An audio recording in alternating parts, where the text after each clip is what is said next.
This movie blows.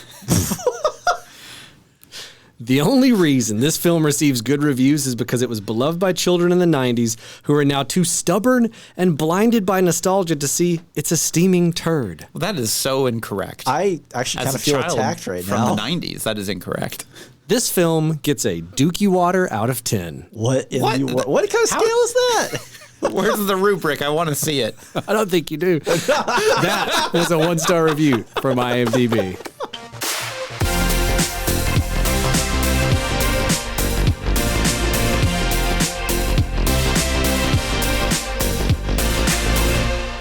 Hello and welcome to Spoilers Intended. That was the wrong music. I was going to say that was the wrong music. That was the outro. No, wait, you have to keep it. Keep it. Keep it? Oh, yeah. Come on, whatever. That was so weird. I was like, wow. I know. I was like, this feels wrong. Hello and welcome to Spoilers Intended, a podcast about series and films sometimes. I'm Ryan, joined as always by Andrew. Cowabunga. And Steven. I took it, didn't I? Yeah, you did. I'm mad about it, actually. I was like, did we not? I didn't push the Steven button over here. And in this episode, we're reviewing the original 1990 Teenage Mutant Ninja Turtles movie. This episode is going to be a round table, so that means we're going to skip the intro topic, just get right into it, which means no spoiler wall. This is the spoiler wall. This is the spoiler wall. This movie, I don't know what to tell you. This is your warning if you're worried about a kid's movie from 33 years ago. Yeah. Okay. Moving into it. Don't say that. It feels really... That makes you feel pretty bad, right? Yeah. This movie's 33 years old. I was a kid. I saw this movie in theaters. I did too. I did not see this movie in theaters. Andrew was still a little baby. I was 5 years old. Oh, okay. Yeah. You were still probably in a crib though, weren't you? Wow. Tell us the truth. Wow. So I don't know why I just got so mean. But you're still in a crib, weren't you, baby? Put down your bottle and watch this movie, you 5-year-old. Anyways, okay. Woo. Let's start with a plot synopsis for Ninja Turtles. Well, no, we gotta mention now. This is to prepare us for Teenage Mutant Ninja Turtles Mutant Mayhem. Yes. Which is coming out very soon. We figured we would watch the first so we can watch the last. Well, Or there's some stuff in the middle there that you probably don't want to watch. There's a lot of stuff in the middle that you don't want to watch. Quite a bit of stuff, especially the third one. Oof. See, I remember... That's the Turtles in Time one, right? Yeah, I remember as a kid coming out of that and be like, woof. Yeah, like when a kid doesn't like it. Yeah, that was the same with me. Like, because the second one, I was like, I like this. Yeah, this is good. Still good. This speaks to my interest. The third one, I come out, I was like, I don't know, guys. I'm gonna cut it off after that one. Yeah, when a kid questions the monetary choices that have been made to go see a movie, there is a big problem. Yeah, especially for what we could have done with that money, right? Yeah, yeah. We could have gotten a Game Boy game for that. We could have gotten a lot of stuff for that. Could have gone and played mini golf. Yeah, just buy me a lot of M&Ms. I don't care. Don't make me watch it again. Yeah, that's the reaction. Okay, so let's start off with a plot synopsis of Teenage Mutant Ninja Turtles. 4 Teenage Mutant Ninja Turtles emerge from the shadows to protect New York City from a gang of criminal ninjas. Okay. Yeah, accurate. That's it. Solid plot summary. Is that the whole summary? That's it. Oh, okay, that's as much as you get. That's all you get. Yeah. I mean, that's pretty par for the course. It is. Yeah. I mean, like you can add some more to that, but you don't need to. At least it's not just like Tom Cruise is at it again. Thanks, guys. They tell me anything. So, because I know you guys saw this in theaters. Yeah. I saw this I had one VHS of it, and why would you have multiple? No, because I wore it out. Okay, then you buy a new one. I watched this so much so many as times a kid. Yeah. No, I'm the same way. I had a poster that I bought at Walmart of the movie poster of it, and it was the first thing I'd ever decorated my room with. Yeah. Because before that, it was just like whatever my parents put up, and I was like, get that out of here. This was mine. Yeah, and so I had the VHS copy and the poster. I bought them on the same day at Walmart. It's a big day for me. And yeah, that poster was up for a long time. Yeah. Hey, this is less than Turtles 3, so we're still in the black. Okay, this was released on March 30th, 1990. A March release, which is kind of interesting. Choice, actually, now that you hear that. Yeah, well, I mean, it was the 90s. It was, yeah. This movie was directed by Steve Barron, It was written by Kevin Eastman and Peter Laird, who are the two guys that wrote the comics. Oh, interesting. I actually didn't know that. Well, it says and others, so I'm sure there's some people that kind of got in there with like some screenplay. To help like screenplay stuff, Yeah, but I was like, I did not realize that. That's actually really cool. If you look, and I've got a ton of trivia if we want to get into it, is like yes, we do. A lot of the storylines in this movie are like a hodgepodge of several of the comics. Because I know the one where like Raph goes through the ceiling. Yeah. That's from the comic before the cartoon even started. Yeah. Music by John Duprez. Basically, I looked at his IMDb and it's like all 3 Turtles movies and then a bunch of kids programming, like television shows. So he just does all kids programming. Yeah. Starring Judith Hoag, Elias Koteas. I'm not sure how you say his name. Casey Jones. Oh, yeah. It's Koteas. I think it's Coitus? No. This is a family show. Elias Coitus, as Andrew says, Josh Pais, Corey Feldman, and many more. Because the problem with the cast list, too, is that like there's, with the exception of Raphael, there's a person that played the turtle voice and then a person that played the turtle, like, the body. The actual. Yeah. So the guy body. that did the turtle, what do you call it? The body. The animatronic. The stunt. Well, like the stunt the guy. Actual stunt yeah. actor. But yeah, Body. Josh Pais is the only dude that did both. He did the voice and he did. Interesting. Yeah. Well, I guess it makes sense because he did play Raph, and like Raph is probably the most compelling character. I would say in this movie for sure. For sure. Yeah. He's given the most. He's given the most emotional plot and story. Plot. Yeah. Budget of $13.5 million. It raked in 135.4 million domestic and 202 million worldwide. So that's pretty good. That's quite a chunk of money to be made right there. Yeah, a huge return on investment. And I'm gonna before we get into our thoughts, I want to jump into one piece of trivia here, if I can find it. Basically, Corey Feldman. So he does the voice of Donatello, right? And he was a big actor from the 80s. He was basically offered $1,500 US to do the voice work for this film. Wow. And he accepted it, believing the producers who told him that this was only a small, low-budget independent film, because this was an independent film, by the way, which is crazy. Hoping that it would have moderate success on VHS if they were lucky. The movie ended up making millions of dollars at the box office, and he was basically paid $1,500, which is like crazy when you think about it. Oh, man. Yeah, I mean, that's wild, though. That is wild. Okay, so let's get into some overall thoughts. What does everybody think about this movie upon this most recent viewing?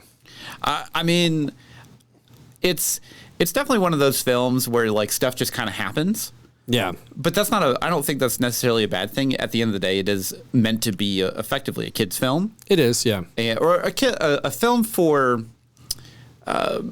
pre-adolescent boys.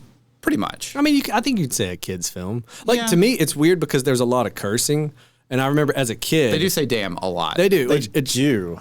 They say it a lot. As a kid, you're like, ooh, that's edgy. Yeah. Right. Well, I remember, like, my parents, I was watching Die Hard at age 5, whatever. It didn't faze me. Well, for perspective, my parents went with me to the theaters. Nothing was, like, red flag. But, like, when I got it on VHS, I took it to my grandmother's house. And we were all watching it in the living room. The kids, and they were cursing, and she was like, "What is this? Yeah, I don't think this is right for children." And we're like, "It's Ninja Turtles. How could it not be right for children?" Yeah, like duh. But I remember that specifically of like how many times, like Raphael, I think specifically, like he says "damn" quite a bit. Yeah, he curses quite a bit. Oh, he does. Yeah, every time something ends and the sequence runs away from him, he just stands there from it and then he says it. Yeah, you're like, yeah. So speaking of like this being like an independent film, what's crazy is that this was the highest grossing independent film until the Blair Witch Project released in '99. Oh. Having made 135 million domestic, blah, blah, blah, blah, blah. Yeah. And like, so like, I think that's interesting when you think about like, at this time, the, Turtles comic had been out, was like, kind of known, but not really popular. The cartoon had come out and blew up and was huge. Oh yeah, it was a huge deal. And so like, it's just wild to me that like they had to shop this around so much before they finally found someone who wanted to take a risk on studios don't the like Ninja money. Turtles. Well, but that I mean, like take a risk. Yeah, like it's wild to think about. So actually, I mean, I really like this movie. One, because of this nostalgia, that definitely helps. But at the same time, like I actually like a lot of the action is pretty fun. Honestly, we just rewatched this very recently, and I hadn't seen it in quite some time. I think I have it on like DVD or something. Right. But it holds up better than I expected it to. Yeah. See, I had the opposite experience, but keep going. Well, mostly I thought, hey, I know that this is going to be cheesy, and I'm riding on nostalgia here.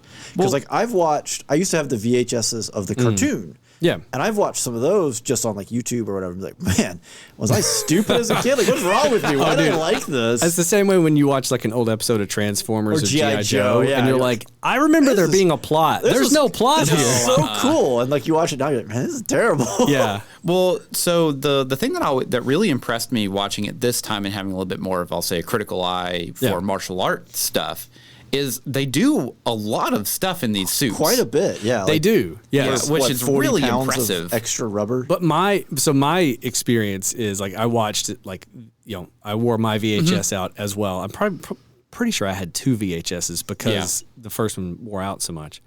I probably haven't sat down to watch this movie since the 90s. Oh, wow. Again, I've probably caught it. I watch it about once every decade. Yeah, I can't remember the last time I saw it. Like actually sat down because I never owned it on DVD. And I think when it came to streaming, I don't think I ever I've probably added it to my queue and then it like rotates out before I have a chance to get to it. But I know I got it and like Ghostbusters out of like the mid 2000s DVD bin at Walmart or whatever. Yeah, and you just have it now, right? Like, awesome. Well, I know I've watched it. In the last 10 years at least? Yeah. Well, I've been trying to actually find a reasonably priced copy for the Laserdisc. Good luck. Which is very difficult. Hipster over here, man. Yeah. The Laserdisc. But yeah, no, continue. It doesn't hold up. So no, to you. It was worse than I remembered. So my whole approach was like I had these rose tinted glasses of like in my head the martial arts was really good. I mean, they're fine. It's fine. Honestly, like in my head, I remember it being like Jackie Chan level. Yeah, in my kid brain, I registered it as like this is the most advanced martial arts I've ever seen. Like it was like up there. And then when I watched it this time, I was like, oh, they're doing good for those suits. Yeah. But like, there's a lot of like people waiting to hit another person, and the things that you see now as an adult that I was like, I don't remember any of this. And also, so the two scenes that really stand out to me is when they're sparring at the farm, and it has like a big wide shot of them. That's really good. That's really good. And then when they're fighting Shredder at the end all together. Yeah, that's a really good. That's also sequence. Really because there's no one like you said, like when they're fighting in like the antique store, there's a lot of bad guys that are just waiting their turn. Yeah, where it's very Dragon Ball Z style. And it's also that fight is also very quippy. Yeah, it is. There's a lot of like pauses to make a side, like stare straight at the camera and make a joke or whatever. Yeah. Where like the other two, the ones that I mentioned, like those have emotional stakes to them, and there's only one bad guy. Well, obviously not when they're sparring, but for the Shredder one, there's only one bad guy, and they have to, basically make it work where it looks like they're trying to come at them all at once. Right. Yeah. Yeah, and I think they do a good job with that. Well, and like too, the thing I remember, again from childhood, and I probably saw it when I was a teenager, somewhere in there. But like I remember the plot having much more substance to it and like making sense. And so I'm watching it this time and like things are just like happening. Yep. Yes. And then like transition to next scene and you're like, oh, okay, cool. And then like the relationship between April and Casey Jones just kind of like it just happens. Comes out of nowhere. So it's really creepy. Piece of trivia here. So according to Josh Pais, who's the guy that did Raphael, on a podcast, I was there too. The director, Steve Barron, was fired near the end of production as the producers thought the film was becoming too dark. So it's uncertain how different the film would have been if he had been there for the editing and the final cut of the movie. So I wonder if it's like, in the editing room, because I've seen stories that weren't confirmed, so I didn't want to throw them in trivia for sure, but it was basically like there was more meat on the bone between like, especially at the farm. There was like supposedly the turtle wax scene with Michelangelo is like the payoff to a setup of him basically being depressed about Splinter. So like in the movie now, it looks like he's just unfazed about Splinter being upset. Or he's just like unhinged, basically. Yeah. Like, and so like, Michelangelo, calm down, man. Yeah, and so instead, it's he's been like going through this depression, and then the payoff is that he finally makes a joke again. Yeah, it's the turtle wax, and that's why they laugh the way and they react to it. Yeah, same thing with like April and Casey Jones. Apparently, there was more interactions that you see like the development of a relationship. kind of works, but it does from a modern lens of like relationships and how you're supposed to approach that kind of stuff. It's not the best, but he's a little bit too persistent compared to 70s and 80s. Though it's almost progressive. Well, and like. Again, I think it's not that I'm looking for like a deep emotional love story in my Ninja Turtles movie. I think it's emblematic. Ninjas. It's emblematic of the rest of the issues of the movie as far as plot goes. Well, like, stuff just kind of happens. Stuff just kind of happens. Yeah. Yeah. Well, a lot of the stuff, like whenever Casey Jones just like infiltrates the Foot Clan area, he just walks in. He just walks right in. Yeah. And, like no one says anything. Right. Like there's a lot of like. You're just like, well, okay, he's here. Here. Yeah. What did you think, Steven? I mean, I did not expect to enjoy it as much as I did. And to be clear, I still enjoyed it. I don't want to act like I didn't like it. It was Ryan hates TMNT. It confirmed. Yeah, confirmed. No, it just surprised me because in my head, I had this movie built up as like, this holds up for sure. And watching it, I'm like, ooh, I mean, the plot definitely had a lot of just, these two people are just in the right place, or they just turn this corner and that's the right corner to turn, that kind of thing, as opposed to like actual reasons to be here or whatnot. But again, it's a kids movie, so it's okay. Yeah. The martial arts were way better than I thought they were. Well, I thought I remember them being good as a kid, but I was like, well, I was a kid. But I was like, I think that they're going to be worse than what I remember them being. And then I went in and I was like, oh, these are actually not that bad for these guys wearing animatronic turtle suits. Just rubber. See, in my mind, all of the fights were the same level as the antique store. Yeah. So I was like, okay, it's just kind of like punch a bad guy, make a quip. Yeah. Grab a guy, throw him, make a quip. Everybody else is queuing up to get punched next or whatever. But there were actually some good sequences, the training sequence, and then also the Splinter fight at the end, or Shredder fight at the end. Well, Splinter shows up. Yeah, Splinter's there too.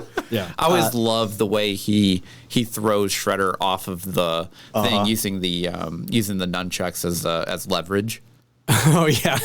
I always thought that was such a cool way to do that. Also, I want to mention something that's like the Mandela effect thing that I had of again, it's been so long since I watched this movie. I remembered, and I don't know where this plot line happened in my little kid brain. I thought April and her boss were divorced, and Danny was also her son. Oh, see, then I don't know. When I started watching the movie, I was like, wait, he's just the boss's son? See, I was going to say that side of the plot is part of what really gets me. It's like, why does April care about there's no reason for her to care about Danny. I think as a kid, I projected that because I just assumed, why else would she care about this kid? Yeah, this is the, words I can't use on this podcast, kid, of other words I can't use your boss. There's no reason for you to care about either of those people. Right, yeah. I did like Judith's portrayal of April O'Neil, and that's kind of the version of April O'Neil that has always been in my mind of because I didn't read any of the comics. I never, I mean, I watched the cartoon as a kid, but I never really did. And then the rest of my interaction with Teenage Mutant Ninja Turtles was basically the live action films and then the Super Nintendo games. Right. Well, and arcade games, I guess. Yeah, too, sure. And then up until just recently when we started watching Rise of TMNT, and then obviously the new one that's coming out, beyond that, everything else has just been that version of April. So in my mind, that's just who she is. See, mine is always the cartoon April. It'll always be the cartoon April for me. Yeah. And I didn't think she did waifu over here or something. I don't know. I didn't think she did a bad job at all. Yeah. I liked her as a kid. I was always disappointed that she wasn't wearing the April O'Neil outfit. The yellow but she's got the yellow jacket at the beginning. I've got trivia for that. Oh. So 2 pieces. First off, Robin Williams, who was a huge fan of the Ninja Turtles comic and cartoon, provided Judith Hoag with information regarding her character through his comic book collection. They were working together on Cadillac Man, which was also in 1990.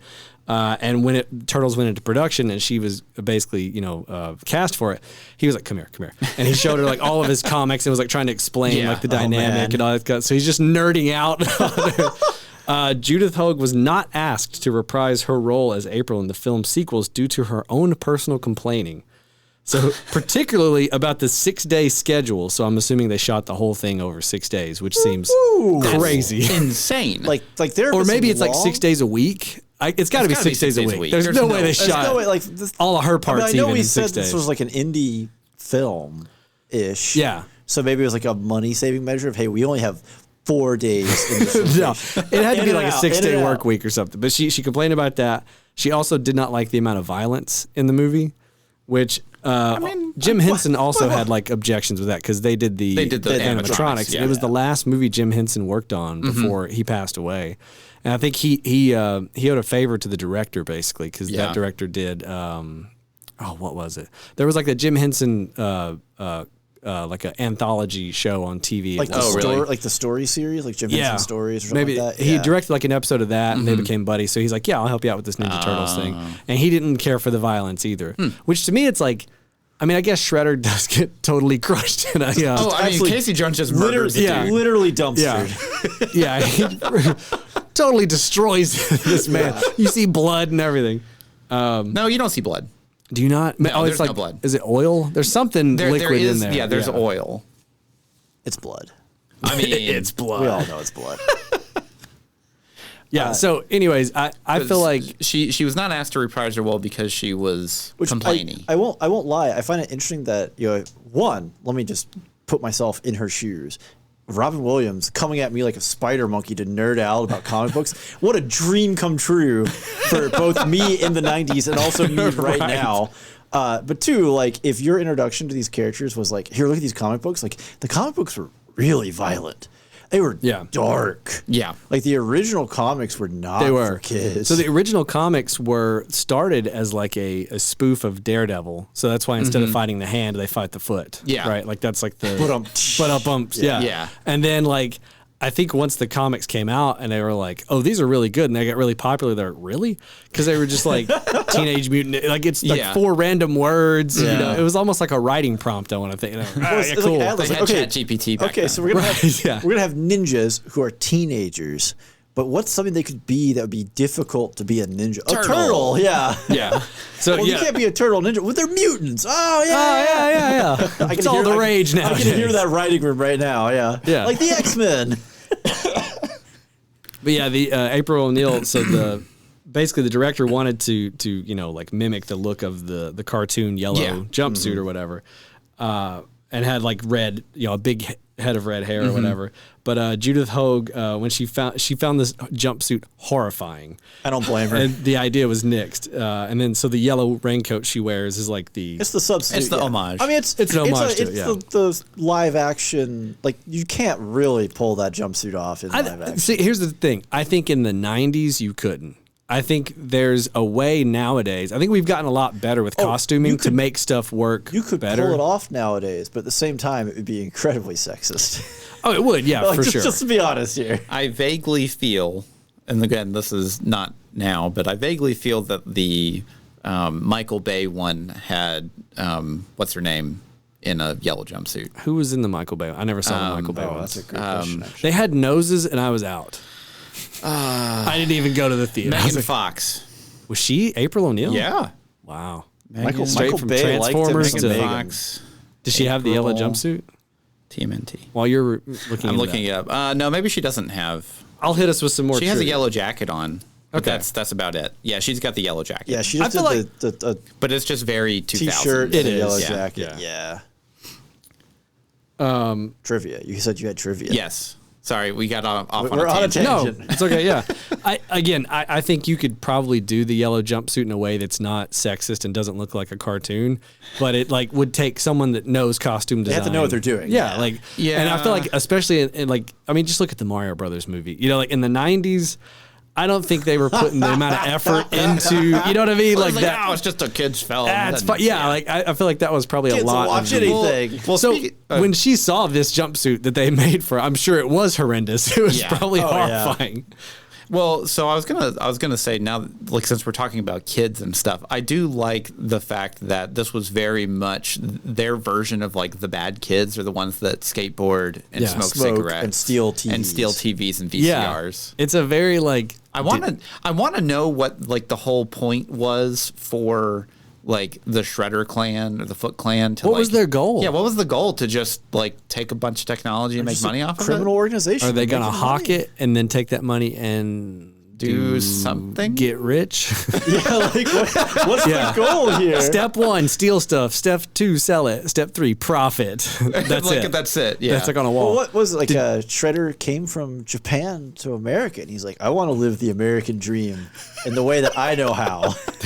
Well, stealing stereo equipment. I guess you could. No, not stealing. Training children to steal for you. Well, so I think probably the end goal was for him to basically rebuild the Foot Clan using the stealing and stuff like that to get the kids that he wants. Oh, it's a pure indoctrination. Yeah, it's just indoctrination. So I guess it's like basically stealing the stuff is just like your entry into the number one. It proves the kids are willing to do whatever. Yeah. Right? He's taking at risk youth who like obviously don't have good home lives, so they're easily susceptible. It's like cult. It's like starting a cult. It is. Yeah. And then programming them. The stereos and stuff is just here. You get to have a stereo. You stole one. You know, so it's like enticement to have a carton of cigs and go play some pool. Also, did you catch Sam Rockwell as the lead teen? Yeah, Sam Rockwell.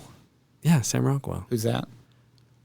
Sam Rockwell from Who's Sam Rockwell? Wes Anderson movies. He's in Moon. He was in Iron Man 2 and 3. He was in. Who's Sam Rockwell? Pull up a picture of Sam Rockwell. How do you not know am I off on this, Steven? Do you know who Sam Rockwell is? Well, I know him just because of Moon.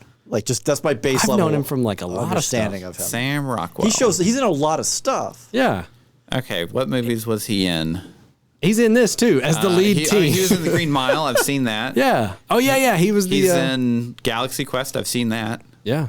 Do you not recognize his face? Do you have face blindness? You ever think about getting that checked out? No, I don't know who. Nope. Doesn't ring a bell. People at home are driving off into a ditch right now. All the Sam Rockwell fans are losing their minds. I'm sure our lovely fan Nick will just tell me that I'm a terrible, terrible person. I support you in that decision, Nick. Yeah, no, I'm looking down his list. I haven't seen a single one of these movies. Anyways, okay. Do you have a movie review podcast? Yeah, didn't you check his bona fides when y'all started this, Steve? No, we didn't. No, clearly not. Okay, one little trivia thing here, and then we'll talk about some favorite scenes and stuff. Some many major studios such as Walt Disney, Columbia, MGM, Orion, Paramount, whose parent company was Viacom, and would later acquire the property to TMNT, and Warner Brothers all turned down the film for distribution as they were worried that despite the popularity of the cartoon and the toy line, the film could potentially be a box office disappointment like Masters of the Universe. That's crazy. Oh, Masters of the Universe was a box office. And that was also a bad movie. 87, so that was just 3 years before. TMNT TMNT was so big. So this film finally found its He-Man, distribution halfway through the initial production, then via a small and independent company called New Line Cinema, which at that point in time had basically been known for distributing low budget B movies and art house fare. So this was before New Line was oh yeah, New Line. Yeah. And this is one of their biggest, I would assume, early hits or whatever. Probably. Yeah. But that's wild to me that Disney, Columbia Pictures, MGM, no one wanted it. Orion, I'm Paramount. not shocked that Disney would turn it down because they would also probably be well, it's too violent. It's violent. Yeah, too violent for them in the 90s. And also they'd be well, where are the merchandising rights? Right. Yeah. Well, that's already owned, but I don't care. Yeah. So. But yeah, Warner Brothers, everybody turned it down. Yeah, Warner Brothers turned it down to that. Stuff like that gets me. Yeah. Yeah. So that's wild. All right. So what are some of your favorite scenes in this movie? Ooh, boy. I really like the fight in the apartment that kind of moves down into the antique store. That is because it's not the best choreographed fight, but there's a lot of fun moments in it. Yeah, there's a lot going on. Yeah, and I like that. They basically burn the whole place down because these. I feel bad for the kids that have been indoctrinated into this cult, right? Because they're just kids and they're just getting beat up by these but see, they made sure that the violence would feel equal because they're fighting teenagers. Turtle but I mean the one that axes the power lines and then electrocutes himself. He's just dead. He's just dead. Oh yeah. Just 100% dead. Yeah, there's a lot of stuff like that happens. That's was that a teen? Was that an at-risk youth that just burned up? Graduated high school. Well, and then you have the second in command that just beats up all of the kids all the time. So yeah, trivia on that. The original scene when Tatsu, I think is his name. Yeah.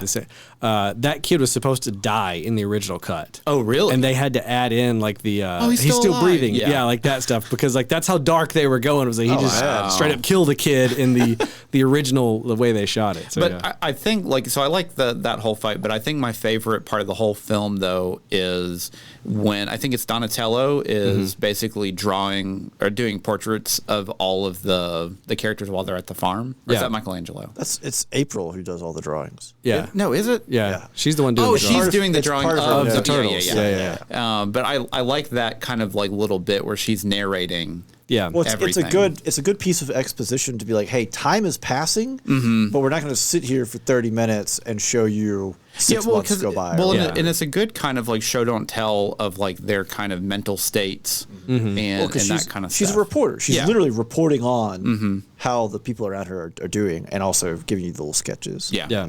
I think one of my favorite scenes is when Splinter is telling Danny his origin story, and like the origin story. Ridiculous. And also the origin story of the turtles at the front. Basically, anytime they go into that Splinter flashback, it's like the little mini turtles, like the little turtles, and like when he's in that cage as a rat, just like kicking. Yes. He's just like learning his moves. He's not even a mutant rat. He's just a really good rat. Like, I mean, rats are pretty smart. I know. I've never seen one do like katas inside of a cage. Those are some of my favorite scenes. Steve, what about you? So I do like the fight at the apartment into the antique store, because it feels very video game-esque. Yeah. Like dropping from one level to the other, then everything's on fire. Like that feels super like a video game, which is really probably my most identifying with the Turtles, is just playing the arcade and everything else. But I also really like the move to the farm just in general, because it gets more serious in that moment. Like it's kind of like that fight in the antique shop, even though things catch on fire and everything else, it's pretty lighthearted. Like the Turtles are having a great time. There's a lot of zany quips. There's a lot of prop work. Well, and then Raphael gets a teenager gets injured. electrocuted. Yeah, like effectively almost killed. Shenanigans. Yeah. He gets badly injured, and then it's kind of like them having like, oh gosh, not to use the term shell shock. Yeah. Shell shock. Of like, like, hey, this can happen. Like we lose our master, and we almost lost one of our members, and like going through that recovery. Brothers. Our brothers. Yeah. And, like the whole, like they split off into their own little vignettes of how they cope and how they recover, which apparently, Michelangelo, we don't get to see anything of. Right. Turtle wax. Well, that's why like it's unfortunate that stuff was cut out, because in the final cut, it looks like everyone else goes on this emotional journey, and Michelangelo's like, turtle wax, and it's over. And you're like, oh, okay. Cool. Well, because Donatello's kind of relationship that he has with Casey is really quite good. It's quite good, yeah. Especially, I love whenever they're doing the insult game. Alphabetically. Yeah. But also you have, Leo, kind of the brooding leader, and then once Raphael's up, him just like on top of the farmhouse splitter. And then there's just Michelangelo. He's also here. Well, and you have a great montage song as well whenever they're training after they have like kind of the commune or whatever. Yeah. The seance. Yeah, seance. There we go. Yeah. I do like that. Like Donatello and Michelangelo have like their own little like side friendship. So I have to say, I don't remember that. And like while this movie was going, I was like, boy, they really would just paired these two off and like, hey, y'all just interact with each other. Well, to be fair though, like just from my experience of any other Turtles stuff in media, it always seems like Raph and Leo are the two that are meant to be the leaders, and then Donatello and Michelangelo are kind of like the not secondary brothers, because they're all equal essentially, but like they're not supposed to be the leaders. They don't want to lead, whereas Leonardo wants to lead, and then Raphael's impatient, so they butt heads. Yeah. And so like that creates a really good dynamic, and then they're like, how do we do this other dynamic with the party guy and the smart dude? Like just let bros be bros. I don't know. Yeah, I don't know. Like it works though. It does. It does. Yeah, it worked better than I thought it would. Well, and I think all of them have a really good chemistry between each other, and it feels like they're actually like, I'll say related in a loose sense. Yeah. I think they grew up together. They're brothers, teenage brothers. Been through a lot together. They got the ooze, the pizza. I think the one thing that always kind of baffles me is just how hilariously incompetent Shredder is. Oh, just in general, all the Foot Clan. It's just so cartoonish, which I get it. Like it is, but it's very over the top cartoonish. Yeah. Like I'm trying to think of like some other really good scenes. I like Casey and Raphael fighting in Central Park. Oh, that's a fun one. That's a great fight. Yeah. Where they're going back and forth. Oh, it's 5 minutes for high sticking. Like he's just throwing everything around. Like, so when cricket, he breaks on the crumpets to play cricket. You gotta have enough time to explain how the rules of that even work. Man, I remember like as a kid, like being like, "What's cricket? I don't know what cricket is. Yeah. What is this?" I think my first exposure to cricket was this movie. And later, I found out, okay, it's a real game, and like half the world plays it. Right, India takes it very seriously. No clue how it works still as an old grown man. Yeah, I think for me, like one of the special parts too is that like all the turtles, the people who were voicing them, or the actors in the suits at least, got cameos in the movie. Oh, did they? So like Josh Pais, who does Raphael, he's in the back of the cab when Raphael jumps over the hood of it. Oh, really? The guy's like, "Hey, that's him." And then like I'm trying to think like basically the guy that does Donatello's body. Is he was the pizza delivery guy.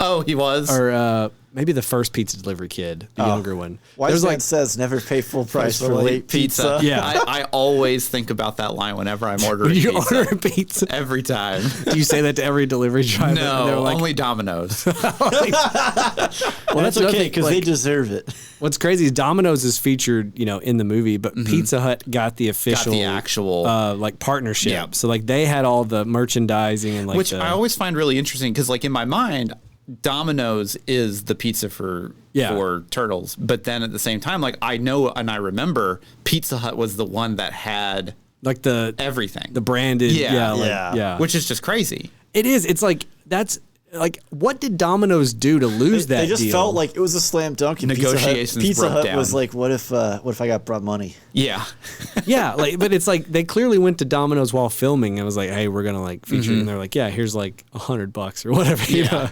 And then they like showed their pizza, and then afterwards they're like, "Hey, we're hoping this makes millions of dollars. Want to be the sponsor?" "No way, kid. We just wanted to be in the movie." Pizza's like, "Sign me up, baby." Yeah, hey, gotcha. We're gonna feature in the movie. Oh, cool. Well, we'll feed the set for a day, and you can just use those boxes. Well, so it's funny though because like again, this is how my mind works. Is whenever Shredder's Revenge came out, the game this past year. Yeah.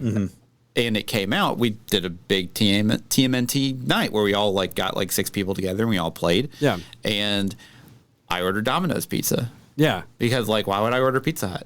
Right. Yeah. Domino's is in the movie. It's in the movie. Yeah. Yeah. That's before they had the corporate synergy we have nowadays, I guess. You mean the monopolies. Yeah. Okay, so would you guys recommend this movie? That's a tough one. Like for someone that's never seen. So yeah, let me rephrase. Would you recommend it to someone in 2023 who has never seen it before? Yes. Okay. Explain your your reason. Okay, explain yourself. So one, speak on that. You need to find the proper audience, right? Okay. So if you have a friend who enjoys this. I enjoys these movies. Jersey, real quick. Who enjoys like your cheesy kung fu? Yeah. You know. They're going to like this film. Oh, yeah. By default, right? What if you got like an uncle who's only into art house French films that they're black and white? Why are you talking to this guy? He's got the best cheese. He's family. He has to talk to him. Yeah. I can tell you categorically that's not true. Yeah, I don't have any. No one's watching art house films except for me and my family. So you're the problem. I'm the guy going, you're that well. Actually. Sit down, kid. Have a baguette. Oh, man, I do like a good baguette. Popcorn, not in my house. Not in my house. We have croissants. Where's the brie? Who put that down?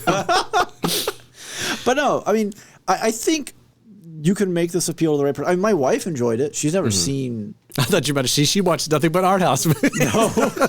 Although she did make me watch The Green Knight, A24's Green Knight. Oh, yeah. Was it good? So it was very pretty. They divert from the story quite a bit, and you kind of lose. And then also, it just gets absolutely buck wild at the end. It's kind of style over substance. Oh yeah, very much. And there's like a couple of moments where they do things, and you're like, "What are y'all doing? Oh, this is supposed to represent." You're supposed to infer. Yeah, things. like this is dumb. I can see someone saying that about this movie though, because there's some things that just happen, and you're like, "What's happening?" Well, you're supposed to infer. Well, but again. if you're talking to an adult and you're like, hey, look, just let's order some Dominoes. Yeah. Let's I leave think them it out needs in to the be an fridge and experience. crack open a beer. Yeah. And put it on. I mean, that was how we watched it, based with a large group of people. Yeah. Some of whom had not seen it. And I mean, it went well. So have a little party if you've never seen it. Yeah, the real challenge is recommending stuff beyond the first two films. Well, so I've only seen the second film one time. Really? It's fine. Like it's not. It's fine. It's not that bad. It's not bad. It's not like amazing. It was fine. It was. I would say it's probably on par with the first one in terms of like actual plot and like holding up. Sequel. Yeah. Third one goes off the rails. Basically, everything in between now and then is just like. It feels like the budget on the third one went way down too. Yeah. Because like the animatronics aren't as good. The suits don't look as good. Like everything. Or is it's just the same suits. They're getting older. It could they be. didn't store them well. They didn't dehumidify them. And for basically, kind of going into Mutant Mayhem. That's coming out. Because we're recording this obviously before the movie comes out, so we haven't seen it yet. We've seen trailers. That's it. Yeah.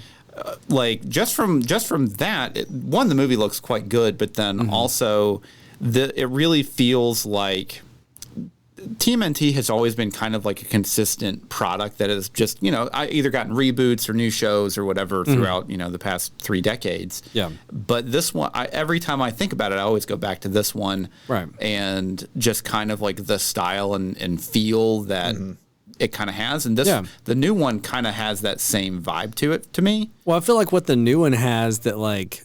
And again, I never watched the Michael Bay Ninja Turtles, but just from I watched the trailers, the first one. It was fine. Just from the trailers, at least, it felt more like not like to me. The core thing I want from the Ninja Turtles is the interactions between the brothers, and like the comedy and the fun. The back and forth. And this movie nails it.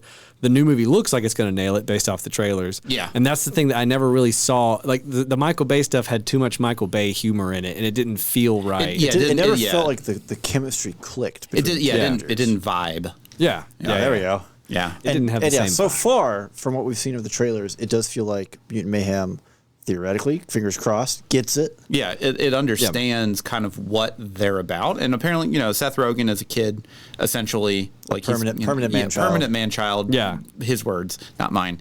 And Seth Rogen's, not mine. Yeah, Steven, those are your words. But yeah, so hypothetically, like. He apparently, he gets it because he grew up with TMNT, and, I hope that it's going to be a good movie. Yeah, I'm excited that shows about it. through in it. Yeah. If nothing else, I mean, they have an absolute rogues gallery of characters. A heck of a cast. Yeah. Well, I mean, this is also just like we're going to be talking about the scientist turns himself Baxter. to a fly. Baxter. Yeah. We're explaining who Baxter is, or the alligator, crocodile, Killer Croc. Killer Croc, not Killer Croc. That's Batman. But you know who I'm talking about. It's on the tip of my tongue. Bury my knee at wounded. No. No. No. I'm trying to think of the saying that he does in the SNES game. The game. Yeah. That was incredible. Killer Croc something sunk my wounded knee. But anyways. Yeah. Bury my knee at wounded weight. But we're getting more than just like the classic Bebop and Rocksteady, which we're also getting them. Yeah. Because like it would be weird to not get them. But to your point about Leatherhead was his name. Leatherhead, there it is. Yeah. But to your point about kind of it's always a reboot. It doesn't always do something different. I do think one of its advantages here is that it's not like, say, the MCU, where you're like, hey, you need to watch like 6 films and 3 TV shows fresh to every get time. this. Yeah. This is going to be just walk in and it's there. Yeah. So I do like the art style too for this new one. Yeah. They're pushing the stylization. Well, because I really think that Spider-Verse, the first one, really opened up the gates for all of these other studios to basically be like, oh, we can do CGI, but not make it look like everyone's plastic. Heck yeah, let's go. And I'm pretty sure the same studio that did Mitchell's versus the Machines is doing this one. Yeah. Did you guys watch that? Great movie. I loved it. And again, art style. Fun. Yeah. Art style was like slightly different than like your It was kind of like a painted style. Yeah. A little bit. Yeah. So I think it's cool that they're, again, like you say, after Spider-Verse, like a lot of studios. Well, obviously, this is, again, people get it kind of thing. And we're kind of seeing the same thing potentially based on trailers of Wish for Disney as well, where it's like people are finally starting to be like, hey, it doesn't just have to be plastic characters. like original Toy Story plastic. Which works when your characters are toys. It doesn't work when your characters are actual human beings. Too real, and it's like, stop, Uncanny Valley. Yeah. Polar Express, get out of here.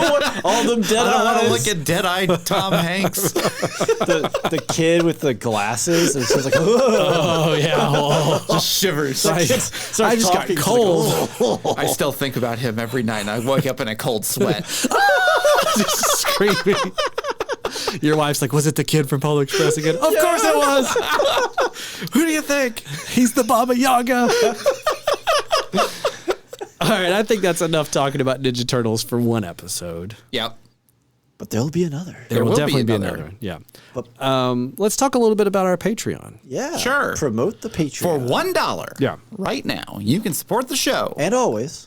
And what that does is that gets you access to all of our bonus episodes, commentaries, and other things like Patreon Picks polls. Yeah, where you get to pick a movie that we will review. It hits the patrons, get early access to it, then it hits the main feed a little bit later. You get to kind of steer and direct us in what we review. Just on a side note, a huge shout out to all of our patrons listening right now. Like, without you guys, this show wouldn't be possible. We depend on your support, and thank you greatly for that. We greatly appreciate those it. Hosting fees, keeps the lights on. Yeah. But we do have a great selection of bonus episodes that come out once a month, guaranteed. Sometimes more, you never know. Yeah. And I mean, we have great episodes of like us fighting presidents. Yep. Chat GPT goes to the movies. Oh, that was a great one. That was a fun one. It took us a minute to get warmed up on that, where Chat GPT gives us titles for genres of films, and then we try and build out who's in it, what the plot is. Yeah. And it gets, as it goes, we get progressively better at it, and I want to do another one of those. Oh, as soon as the episode ended, I was like, we have to do another one.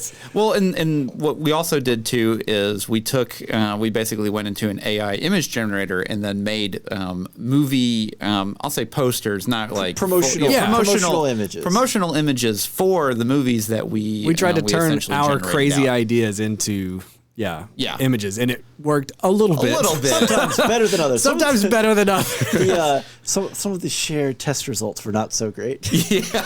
And like, all of a sudden, there's just dead animals. Why are there dead animals in every image? Yeah. But we have those available that you can go look right now on our Discord server that you can go join. Yeah, see, there we go. Yeah, that's where I was going with it. But yeah, so we have a Discord server, and that has all of just some channels that we all kind of hang out in, what we're watching, what games we're playing, what we're eating, pets, that kind of stuff. And we got a great community over there. If you haven't dipped into the Discord yet, you should. It's free. Come hang out with us. Yeah. And if you're wondering how to get there, there are links both in the description of this episode and check out our website, spoilersintendedpodcast.com. There's links to the Discord, the Patreon. We also have a couple of socials. Yeah, we have Facebook and Instagram.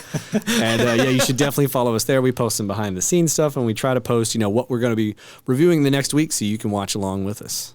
And if you've got a little free time and not a lot of free cash, leave us a review, share us with a friend, anything that helps get us out there in front of more people, more ears. We would greatly appreciate it. Maybe we should be like Shredder. Let's start targeting troubled youth, and let's just get them listening to this podcast. Let's indoctrinate these kids. I've got a great idea. We get them steal stereos. And we just give them the stereo. And they're rich. And then we go listen to our podcast on this stereo. Yes. And then they just listen to Ariana Grande and skate away from us. And we're like, he gave me a wedgie. This whole plan backfired. Maybe I need to actually be a martial artist for the story. All these kids are ninjas. What was I thinking? All right, that sounds about like all the time we have. Until next time, I'm Ryan. I'm Andrew. And I'm Steven. And every spoiler was intended.